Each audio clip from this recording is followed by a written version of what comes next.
للہ رب العالمین والصلاة والسلام علی سید الانبیاء والمرسلین وعلی آلہ واصحابہ اجمعین۔ تذکرہ اولیاء دکن حیدرآباد، اس تسلسل میں آج ہم انشاءاللہ تعالی حضرت سید شاہ مراد شاہ دھوتی علیہ رحمت و رضوان کا تذکرہ سنانے کی سعادت حاصل کریں گے۔ حضرت حیدرآباد کے قدیم اور اعلیٰ مرتبت بزرگان دین اولیاء کرام میں سے ہیں۔ اس سے پہلے ہمارے تذکرہ اولیاء کے اس تسلسل میں کسی مقام پر ہم نے اولیاء کرام کے طبقات اور ان کے درجات وغیرہ اور ان کے صفات وغیرہ کے متعلق چند باتیں عرض کی تھی۔ آج ہم جس بزرگ کا ذکر کر رہے ہیں وہ طبقہ ملامتیہ سے تعلق رکھتے ہیں۔ اہل سلوک کی دو قسمیں ہوتی ہیں، ایک قسم ہے طالبان مقصد اور دوسرے مریدان وجہ اللہ۔ یعنی طالبان مقصد یہ ایک قسم ہوئی جو آخرت، جنت کی نعمتیں اور رضا جوئی وغیرہ ان سب امور کو اپنے پیش نظر رکھتے ہیں۔ عبادات وغیرہ میں زندگی گزارنے کے طور طریقے میں یہ سب باتوں کو اپنے پیش نظر رکھتے ہیں، ان کو طالبان مقصد کہتے ہیں۔ اور مریدان وجہ اللہ یعنی وہ اولیاء کرام کی جماعت اور وہ طبقات جو صرف اللہ تبارک و تعالی کا ہی منشا اور اس کے ارادے کو پیش نظر رکھتے ہیں، اور وہ صرف اللہ تبارک و تعالی کی رضا جوئی کے لیے ہر کام عبادت انجام دیتے ہیں۔ اور طالبان مقصد کی بھی دو قسمیں ہیں، ان میں سے ایک قسم ہے متصوفہ اور دوسری ملامتیہ۔ ملامتیہ کس جماعت کو کہتے ہیں؟ متصوفہ اور ملامتیہ۔ ملامتیہ وہ جماعت ہے جو رعایت معانی اخلاص، وہ محافظت قاعدہ حق اور کمال جد و جہد میں مشغول رہتے ہیں۔ ان کو جماعت ملامتیہ یا طبقہ ملامتیہ کہتے ہیں، جو اولیاء کرام کی ایک قسم ہے۔ اور ان کا مشرب تمام اوقات میں تحقیق معنی اخلاص ہوتا ہے، جس کا معنی یہ ہوتا ہے کہ یہ اولیاء کرام جو طبقہ ملامتیہ سے تعلق رکھتے ہیں، یہ ہمیشہ اپنے ہر عمل میں اخلاص کو پیش نظر رکھتے ہیں۔ اسی لیے ظاہر کی طرف وہ توجہ نہیں دیتے کہ وہ لباس کیسے پہنے ہوئے ہیں، ان کی چال ڈھال کیا ہے، اور وہ لوگوں سے بات کیسے کرتے ہیں وغیرہ، اس کی طرف ان کی توجہ نہیں ہوتی، چونکہ ان کا مقصد صرف اخلاص ہوتا ہے، یعنی جو عمل کیا جائے للہ اور لوجہ اللہ کیا جائے۔ اور جس طرح گناہگار ظہور معصیت سے پرہیز کرتا ہے، یہ لوگ ظہور طاعت سے بھی پرہیز کرتے ہیں، جس میں ریاکاری کا کوئی شائبہ ہو یا حدہ ہو۔ اور اس طبقے کے بعض افراد نے فرقہ قلندریہ کو بھی ملامتیہ شمار کیا ہے، یعنی اہل سلوک نے، صوفیہ نے قلندریہ جماعت کو بھی جماعت ملامتیہ، طبقہ ملامتیہ میں شامل کیا ہے۔ یہ طبقہ ملامتیہ سے متعلق مختصر سی وضاحت تھی، اس لیے کہ آج ہم جس بزرگ کا ذکر کر رہے ہیں وہ حضرت مراد شاہ دھوتی رحمۃ اللہ علیہ، یہ طبقہ ملامتیہ سے تعلق رکھتے ہیں۔ اسی لیے آپ کا ظاہر اور آپ کا لباس عموماً جیسے عام انسانوں کا لباس، عام مسلمانوں کا لباس ہوتا ہے، ویسا نہیں ہوتا تھا، اور وہ ظاہر داری کی طرف ایک لمحے کے لیے بھی توجہ نہیں کرتے تھے، اور نہایت پرہیز کیا کرتے۔ اس کی تفصیلات ہم آپ کو آگے بیان کر رہے ہیں۔ چنانچہ تاریخ آصف جاہی، گلزار آصفیہ جسے کہتے ہیں، اور محبوب ذی المنن، طبقہ تذکرہ اولیاء دکن، اسی طرح تذکرہ اولیاء حیدرآباد اور تاریخ خورشید جاہی وغیرہ، ان کتابوں میں حضرت کا ہمیں تذکرہ ملتا ہے، جس کا خلاصہ ہم آپ کی خدمت میں پیش کر رہے ہیں۔ آپ کا نام مراد شاہ ہے اور شاہ دھوتی آپ کی عرفیت ہے۔ آپ کا اصلی وطن اورنگ آباد کے علاقے میں ایک قصبہ ہے جس کا نام کارنجہ ہے۔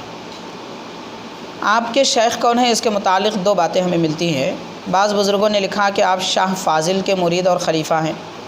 اور بعض نے فرمایا کہ آپ حضرت امین الدین اعلیٰ رحمۃ اللہ علیہ کے مرید ہیں، جن کا مزار مبارک بیجاپور میں ہے، اور دونوں روایتیں بھی درست ہو سکتی ہیں۔ اس کے بعد البتہ تذکرہ اولیاء دکن کے مؤلف صاحب محبوب ذی المنن، انہوں نے یہ کہا ہے کہ شاہ فاضل رحمۃ اللہ علیہ کا مرید ہونا اور آپ کا ان کا خلیفہ ہونا زیادہ معتبر ہے۔ آپ اپنے وطن اورنگ آباد وغیرہ سے حیدرآباد دکن تشریف لائے اور یہاں سکونت اختیار کی، اور متأخرین اولیاء کرام میں یگانہ روزگار تھے، دنیا و ما فیہا سے بیگانہ تھے، یعنی اولیاء کرام میں آپ کا تعارف اور آپ کی شناخت تھی، مگر آپ خود دنیا اور دنیا کی ساری چیزوں سے بیگانہ تھے، دنیا سے کوئی آپ کا تعلق نہیں تھا۔ خرق عادات و کرامات میں شہرۂ آفاق رہے ہیں، بہت سارے آپ کے کرامات وغیرہ ظاہر ہوئے ہیں، اور سب خاص و عام آپ کو قطب الاقطاب جانتے تھے۔ فی الواقع آپ کی ذات خلائق کا مرجع اور نامرادوں کی مراد گاہ ہے، چونکہ آپ کا نام بھی مراد شاہ ہے، اور آپ ملامتیہ فقراء سے تعلق رکھتے ہیں، اور کھانے پینے میں نہایت احتیاط کیا کرتے تھے، خاص طور پر جو کھانے پینے کی اشیاء، چاول، دال وغیرہ، اناج، اس قسم کی چیزیں ہوتی تھیں، وہ آپ اگر لوگ آپ کی خدمت میں پیش کرتے تو لے لیتے، یا آپ خود خرید کر اپنے ہاتھ سے کھانا وغیرہ بنا کر کھایا کرتے تھے، کسی کے ہاتھ کا بنا ہوا کھانا نہیں کھاتے تھے۔ یہ آپ کی خاصیت ہے۔ یہ خاصیت اس لیے ہے اور یہ فضیلت کی بات اس لیے ہے، جیسا کہ ہم نے بارہا اس سے پہلے بھی عرض کیا ہے تذکرہ اولیاء کے سلسلے میں، کہ اولیاء کرام کا دل دراصل آئینے سے زیادہ صاف و شفاف ہوتا ہے، اور ان کے قلب پر انوار الہی کی تجلیات ہم دم اترتی رہتی ہیں، نازل ہوتی رہتی ہیں، اسی لیے وہ اپنے دل کو پاک و صاف رکھتے ہیں، ہر اس شبہ سے بھی بچتے ہیں جس کی وجہ سے کہیں آئینہ دل پر کوئی گرد و غبار جمع نہ ہو جائے اور کوئی دھبا نہ آ جائے۔ اس لیے اولیاء کرام کے پرہیز کرنے کے، حلال امور سے بھی پرہیز کرنے کے متفرق انداز اور مختلف طریقے ہیں، انہی میں سے ایک طریقہ حضرت مراد شاہ دھوتی رحمۃ اللہ علیہ کا بھی ہے۔ چنانچہ آپ اپنے ہاتھ سے کھانا پکا کر کھاتے تھے، اور جب کسی محفل میں مدعو ہوتے، دعوت میں یا کوئی بزرگوں کے آراس وغیرہ میں جب آپ کو مدعو کیا جاتا تو آپ وہاں ضرور تشریف لے جاتے، مگر عام لوگوں کے لیے جو کھانا وغیرہ بنا ہوا ہوتا آپ اسے تناول نہ فرماتے، بلکہ داعی محفل سے یہ فرماتے کہ آپ اگر ہمیں کھلانا چاہتے ہیں تو جب پکوان ہو رہا ہے اس سے پہلے وہی غلہ، وہی اناج جو پک رہا ہے تھوڑا سا ہمیں علیحدہ دے دیجئے، ہم بنا کر کھا لیں گے، یہ آپ کا معمول تھا۔ چنانچہ اس کے متعلق ایک واقعہ بھی نقل کیا جاتا ہے۔ ہم 3 باتیں آپ کے زمانے کے متعلق عرض کریں گے کہ حضرت مراد شاہ دھوتی رحمۃ اللہ علیہ،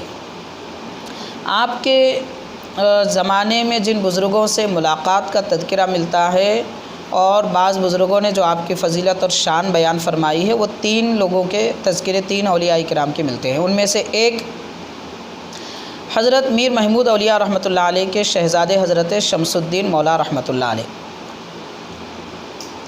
وہ واقعہ آپ سے متعلق ہے، میں عرض کروں گا۔ اور دوسرے حضرت شاہ رمز الہی رحمۃ اللہ علیہ، جو بڑے پائے کے بزرگ گزرے ہیں، آپ نے حضرت مراد شاہ دھوتی رحمۃ اللہ علیہ کی عظمت اور شان بیان کی ہے، جو بعد میں یعنی آپ کے وصال کے بعد کے حالات کو بیان کیے ہیں۔ اسی طرح حضرت شاہ قناعت رحمۃ اللہ علیہ، جن کا تذکرہ ہمارے تذکرہ اولیاء حیدرآباد اور تذکرہ اولیاء دکن کے تسلسل میں ذکر ہو چکا ہے، جن کا تذکرہ بیان کیا گیا ہے، حضرت شاہ قناعت رحمۃ اللہ علیہ کا بھی ایک واقعہ حضرت مراد شاہ دھوتی رحمۃ اللہ علیہ سے منسلک ہے۔ چنانچہ لکھا جاتا ہے کہ جب آپ کبھی فقراء کے جلسے میں شریک ہوتے تو تب صاحب جلسہ سے آٹا وغیرہ خشک سامان لے کر پاکیزہ مقام پر پکا کر تناول فرماتے تھے۔ کسی بھی شخص کا کھانا جس کے ہاتھ سے بنا ہوا ہو آپ تناول نہیں فرماتے تھے۔ لکھا جاتا ہے کہ ایک روز حضرت شمس مولا رحمۃ اللہ علیہ نے پہاڑی پر حضرت شاہ محمود اولیاء رحمۃ اللہ علیہ کے عرس کے موقع پر تمام مشائخ اور فقراء کی دعوت کی، اور آپ بھی دعوت میں شریک تھے، یعنی حضرت مراد شاہ دھوتی رحمۃ اللہ علیہ۔ سب فقراء و مشائخ نے باہم اتفاق کر کے شمس مولا سے کہا کہ مراد شاہ رحمۃ اللہ علیہ ہر ایک مجلس میں سیدھا آٹا سب سے پہلے لے لیتے ہیں، اس وقت آپ ان کو سب سے بعد میں دے دیجئے، اس وقت آپ ان کو بعد میں دے دیجئے۔ تو حضرت شمس مولا رحمۃ اللہ علیہ نے مراد شاہ دھوتی رحمۃ اللہ علیہ سے فرمایا کہ لوگ ایسی بات کر رہے ہیں جو فقراء ہیں۔ تو حضرت مراد شاہ رحمۃ اللہ علیہ نے فرمایا کہ اس میں کیا بات ہے، جیسا لوگوں نے کہا ہے ویسا مناسب آپ چاہتے ہیں ویسا کریے، فقراء کے قول کی تعمیل کر لیجئے، میں سب کے بعد خوراک کا سامان لوں گا، یعنی سارے لوگوں کا پکوان ہو جائے، وہ سب کھا لیں، اس کے بعد میں خشک سامان لے کر پکا لوں گا، کوئی حرج کی بات نہیں ہے۔ دیکھیے اولیاء کرام کے صفات کیا ہوتے ہیں، اگر کوئی انہیں اذیت پہنچانا چاہتا ہے یا تکلیف دینا چاہتا ہے یا بھری محفل میں انہیں بدنام کرنا چاہتا ہے یا کوئی بھی قسم کی رنج پہنچانا چاہتا ہے، تو اولیاء کی یہ شان ہوتی ہے کہ وہ لوگوں کے ان اعمال کی طرف توجہ نہیں دیتے، بلکہ وہ لوگوں کے ارادوں اور ان کے خواہش، ان کے منشے کو قبول کر لیتے ہیں اور لوگ جیسا چاہتے ہیں ویسا ہی عمل کیا کرتے ہیں۔ حضرت شمس مولا رحمۃ اللہ علیہ آپ کی بات سننے کے بعد کچھ دیر متردد ہوئے، لیکن لوگوں کے خواہش کے مطابق آپ نے ان کی بات کی تکمیل تعمیل کی، اور حضرت مراد شاہ دھوتی رحمۃ اللہ علیہ کے لیے یہ طے کیا گیا کہ آپ کے کھانے کا ساز و سامان بعد میں دیا جائے گا۔ تو آپ نے یہ سب فقراء نے پہلے کھانا کھایا اور کھاتے ہی سب نے قے کر دی۔ جیسے ہی جتنے لوگ وہاں پر موجود تھے جو آپ کو اذیت پہنچانا چاہتے تھے یا آپ سے فوقیت کا ارادہ رکھتے تھے، جو کھانا کھا لیے تھے ان سب کی قے ہو گئی، چونکہ وہ بھی خدا رسیدہ حضرات تھے، بزرگوں کو جانتے تھے، سمجھتے تھے، تنبیہ ہو گئی انہیں اور سمجھ میں آ گیا، لہٰذا ان سب حضرات نے آپ سے معافی چاہی۔ اور لکھا جاتا ہے اس کے متعلق کہ سب فقراء نے اولاً کھانا کھایا اور کھاتے ہی سب نے قے کر دی، کوئی فرد صحیح و سالم نہ رہا، تمام فقراء و مشائخ آپ کی کرامت کے قائل ہوئے، اور جو شوخی کی تھی اس کی معافی چاہی۔ تو آپ کی ذات ایسے ہے حضرت شاہ مراد دھوتی رحمۃ اللہ علیہ کے فقراء اسلام میں اور دیگر مذہب کے لوگوں میں بھی آپ نہایت ممتاز اور سب آپ سے محبت و الفت رکھا کرتے تھے۔ چنانچہ یہ بھی لکھا جاتا ہے کہ آپ ایسی سادہ زندگی گزارتے کہ جس طرح کسی مقام پر کوئی فقیر وغیرہ بیٹھے ہوئے ہوتے تو آپ ان میں شریک ہو جاتے، ان سے عامیانہ گفتگو فرماتے، پھر اپنی راہ لے لیتے، یعنی تواضع کا گویا ایک پیکر تھے۔ تعلی کسی قسم کی برتری آپ کے قلب میں، آپ کے ارادے میں، آپ کے عمل و حرکت میں ہرگز نہیں پائی جاتی تھی۔ یہ سب دراصل بزرگان دین، صحابہ کرام، اہل بیت پاک کا طریقہ کار، ان کا طریقہ زندگی ہے جو اولیاء کرام نے اختیار فرمایا۔ جیسا کہ ہم نے پڑھا بھی ہے، دیکھا بھی ہے کہ حضرت امام حسین رضی اللہ تعالیٰ عنہ کا بھی یہ معمول تھا کہ آپ اپنے گھر کے باہر جب تشریف لے جاتے تو کچھ ساز و سامان کھانے کا لے کر نکلتے، اور جہاں فقیر غریب وغیرہ بیٹھے ہوئے رہتے ان کے ساتھ بیٹھ کر تناول فرماتے تھے۔ ایسا ہی طریقہ کار حضرت شاہ مراد دھوتی رحمۃ اللہ علیہ نے بھی اختیار فرمایا تھا، اور حضرت سے ملاقات کے لیے غیر مسلم فقراء بھی اکثر آیا کرتے تھے، اور وہ یہ سمجھتے تھے کہ حضرت کی یہ سادہ زندگی ہمارے لیے نصیحت کا باعث ہے۔ چنانچہ حضرت ان کو اپنی صحبت میں بٹھاتے، انہیں نصیحتیں فرماتے، جس طرح کے فقراء اسلام کی آپ نصیحت اور تعظیم فرماتے، ان کو نصیحت فرماتے، ویسے ہی فقراء کفر کی بھی جو دنیا سے کنارہ کش لوگ رہا کرتے تھے کفر میں، ان لوگوں کو بھی آپ نصیحت فرمایا کرتے تھے۔ اب آپ کی نصیحتیں سن کر ظاہر ہے کہ دل کی دنیا بدل جاتی اور لوگ دائرہ اسلام میں داخل ہوا کرتے تھے۔ اور حضرت کے متعلق یہ لکھا جاتا ہے کہ حضرت رمز الہی رحمۃ اللہ علیہ تحریر فرماتے ہیں، جو بڑے عارف و کامل تھے۔ آپ فرماتے ہیں ماہ رمضان کی 12 تاریخ کو آپ کے روضے میں زیارت کے لیے میں آیا ہوا تھا، اور وہاں پر فاتحہ آپ کی خدمت پہ پیش کیا اور پھر مراقبے میں مصروف ہوا۔ حضرت رمز الہی رحمۃ اللہ علیہ فرماتے ہیں عالم مثال یا عالم ارواح میں میں نے دیکھا کہ حضرت مراد شاہ دھوتی رحمۃ اللہ علیہ رونق افزا ہیں، اور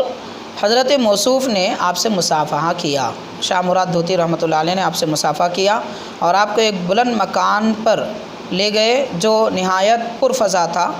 اور یہ فرمایا کہ یہ ہمارا مسکن اور ہمارا ٹھکانہ ہے۔ یعنی آپ کے وصال اقدس کے بعد میں اولیاء کرام نے آپ کے بلند شان، آپ کے آخرت میں اونچا مقام کو دیکھ لیا اور بعد میں ارشاد فرما دیا۔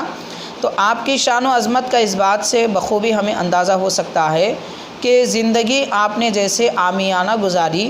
اور فقیروں کے لباس میں بھیس میں رہا کرتے تھے، تواضع و انکساری کا ایک مجسمہ تھے،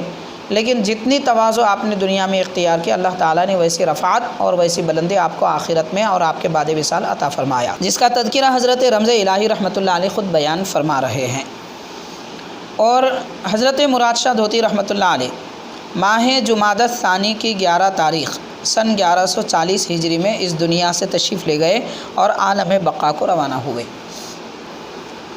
شہر کے باہر ملکہ پور، جو آج گڈی ملکہ پور کے نام سے جانا جاتا ہے، بلکہ حضرت کے نام ہی سے آج وہ محلہ آباد ہے، مراد نگر، تو لکھا جاتا ہے کہ شہر کے باہر موضع ملکہ پور میں آپ کا مزار مبارک بنایا گیا اور آپ کی تدفین عمل میں آئی، جہاں قربت میں حضرت عبدالوہاب قادری رحمۃ اللہ علیہ، جو گجراتی بزرگ ہیں، حضرت عبدالوہاب قادری رحمۃ اللہ علیہ کی قربت میں آپ کا مزار مبارک بنایا گیا ہے اسی محلے میں۔ اور ارباب دکن آپ سے نہایت اعتقاد رکھتے ہیں، درگاہ مراد شاہ رحمۃ اللہ علیہ میں حاضر ہو کر بامراد ہوتے ہیں۔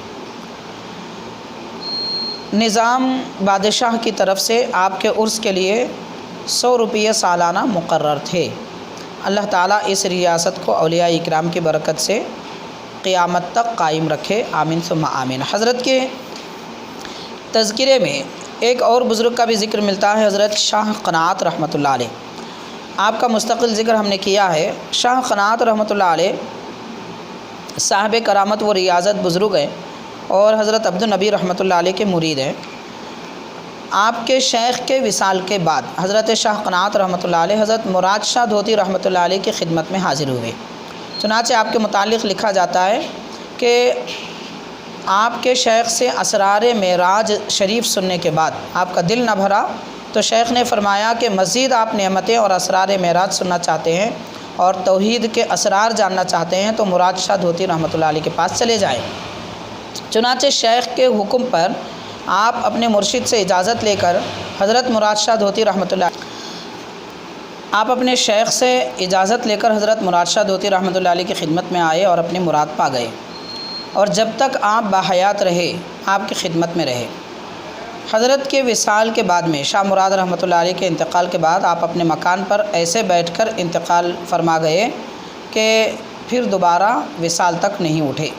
حضرت شاہ قناعت رحمۃ اللہ علیہ صاحب تصرف اور صاحب ریاضت بزرگ ہونے کے باوجود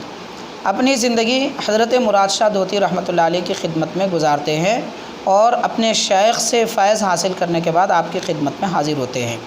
ان تمام امور سے حضرت مراد شاہ دھوتی رحمۃ اللہ علیہ کی شان و عظمت کا ہمیں پتہ چلتا ہے کہ کیسے خدا رسیدہ اور یہاں کے باشندگان کو اللہ تبارک و تعالیٰ کی دین کی تعلیم و تلقین فرمائی اور کس طریقے سے دین اسلام کو قائم رکھا۔ انہیں بزرگوں کا یہ فیضان ہے اور ان کا یہ احسان ہے کہ الحمدللہ آج تک اہل اسلام اور مسلمان یہاں پر اپنی شان و شوکت کے ساتھ زندگی گزارتے ہیں اور اطاعت خداوندی میں سنت نبوی کی اتباع میں لگے ہوئے ہیں۔ یہ اللہ کا احسان ہے کہ ایسے خدا رسیدہ بزرگوں کو ہماری تربیت کے لیے، اصلاح کے لیے اور فیض عطا فرمانے کے لیے روانہ فرمایا۔ حضرت مراد شاہ دھوتی رحمۃ اللہ علیہ کے آستانے کی قربت میں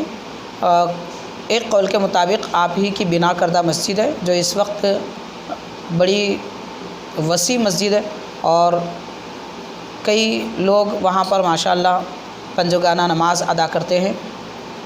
حضرت رئیس المفسرین صدر الشیوخ علامہ سید شاہ طاہر رضوی قادری رحمۃ اللہ علیہ کا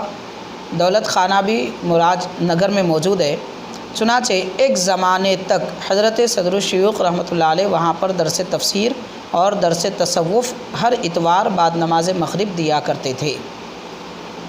اور مولانا اعظم علی صوفی صاحب کا بھی وہاں پر درس ہوا کرتا تھا، اور حضرت صدر الشیوخ رحمۃ اللہ علیہ تاحیات وہاں پر اپنی تفسیر اور اسرار و نکات وغیرہ سے لوگوں کو محظوظ فرمایا کرتے، لوگ استفادہ کرتے۔ دوران طالب علمی میں آخر کو جب ہم جامعہ نظامیہ میں زیر تعلیم تھے، آخر کو بھی حضرت کے درس تفسیر میں بارہا شریک ہونے کا موقع عنایت ہوا۔ دیکھا جاتا تھا کہ نماز مغرب کے بعد وہ وسیع مسجد پر ہو کر صحن میں لوگ بیٹھا کرتے تھے، ایسی کثیر تعداد میں لوگ حضرت سے استفادے کے لیے آیا کرتے تھے۔ الحمدللہ حضرت کے وصال اقدس کے ایک زمانے کے بعد میں پچھلے تقریباً 8 سال سے یہ احقر وہاں پر درس تفسیر کی خدمت انجام دے رہا ہے۔ اللہ کا شکر ہے کہ اب 28ویں پارے تک ہم وہاں پر درس تفسیر کے تسلسل کے ساتھ میں پہلے پارے سے 28ویں پارے تک کی تفسیر تک پہنچے ہیں۔ انشاءاللہ تعالی چند دنوں میں وہ تکمیل ہو جائے گی۔ یہ اللہ کا احسان ہے کہ اس بزرگ کے آستانے کی مسجد میں یہ علم کے اشاعت کا ہمیں موقع ملا۔ اللہ تعالیٰ کی اس نعمت پر بھی ہم اللہ کا شکر ادا کرتے ہیں۔ اللہ تعالیٰ حضرت کا فیضان ہم سب کو عطا فرمائے۔ صلی اللہ تعالیٰ وسلم علی خیر خلقہ سیدنا محمد و آلہ و اصحابہ اجمعین والحمد للہ رب العالمین۔